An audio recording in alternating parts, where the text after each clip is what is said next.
director, that is the stuff that brings up morale. So, and that is within the hands of departments. They can make those changes.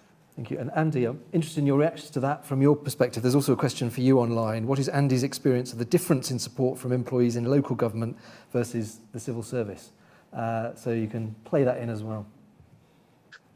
Yes, I was going to come to that issue, you know, because the danger in this conversation, I would say again, is being too focused on Whitehall. Local government needs to be thought of a lot more here. And I think national government's failure to support local government properly over decades under all governments is another part of our dysfunctionality as a country right now. If people walk out of their front door and see a pothole and a park that's overgrown, and they say to their councillor, can you sort these things out? And they say, we can't, there's no money. Is it any wonder people are losing faith in anything to be fixed if you can't fix something as basic as a pothole? And, you know, if I look at my colleagues, you know, working in our 10 districts, it's hard, you know, it's not just low pay for people in local government, it's kind of low numbers, actually. You know, they've been hollowed out. And I kind of look at the world through different eyes these days. You know, national government doesn't think anything like enough about local government. In the end, that is the state and it's in its local form. And, you know, they're not even set up to deliver statutory functions. And it's, you know, it is shameful, to be honest with you. You know, and the country needs to come up with a long-term sustainable solution for local government. The fact that, you know, I talked about reform of Westminster, just to come back to that point. Who in that room could justify a situation of council tax being left not revalued for 3 decades? I mean, that is a shameful dereliction of duty. Or, a subject close to my heart, social care being left unreformed.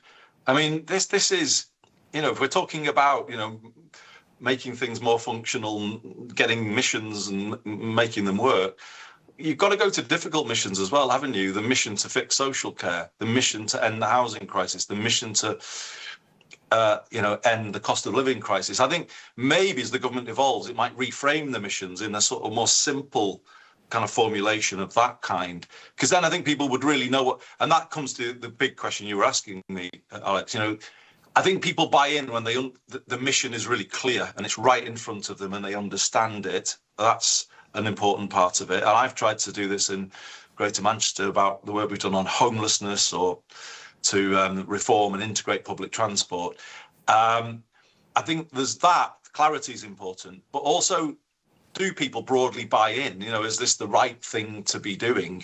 Can I feel also that if I'm doing something, I can also then see the change? I think that's when you really start to sort of, you know, you get hearts and minds with the journey that you're on. And it's not an easy thing to do, but when you do get all of that lined up together, then, you know, I think you can make you can make quicker change. And the thing again, I would say from here is we've got to maybe as well think not so much just about government, because I have worked hard here to build on the Greater Manchester tradition of partnerships with private sector, community and voluntary sector, faith sector, the universities.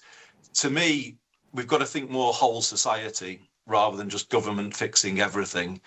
And I would say to everybody that Greater Manchester's success on growth, on some of the other things where we've succeeded, are very much linked to a culture of partnership, and a real culture of partnership, where we have a goal or a mission, all of the sectors line up together, face in the same way, then pull in the same way. That is actually what makes the difference. A current example is technical education, where I took the reform of Michael's government T-levels, and particularly the 45-day work placement linked to T-levels, that for me finally was quality work experience. You know, it was long enough for a young person from Moss Side to lose the imposter syndrome in a city centre building. So I put the word out through our business growth hub. Right, we want everyone delivering T-level placements. So if you look at the numbers, we have done far more on T-levels than anywhere else in the country, because you go at things. Mission should be everybody's mission in the place. And that's what, to me, place-based, mission-oriented means. And I think too often, I think people are just in government thinking the wiring of government, but you kind of got to convince the people outside of your doors to kind of absolutely kind of face there with you and get it moving. So it's hard, isn't it? You know, and Michael and I, I'm sure we'll both say over our careers, we've learned more and more about change and how do you make change happen and how do you bring people with the change. You have to set. I used to hear a phrase in Whitehall, under promise and over deliver. I have never believed in that slightly self-serving Whitehall philosophy of under promise. Don't stick your neck out there, you know, make a sort of easy little, so you're not going to be tripped up.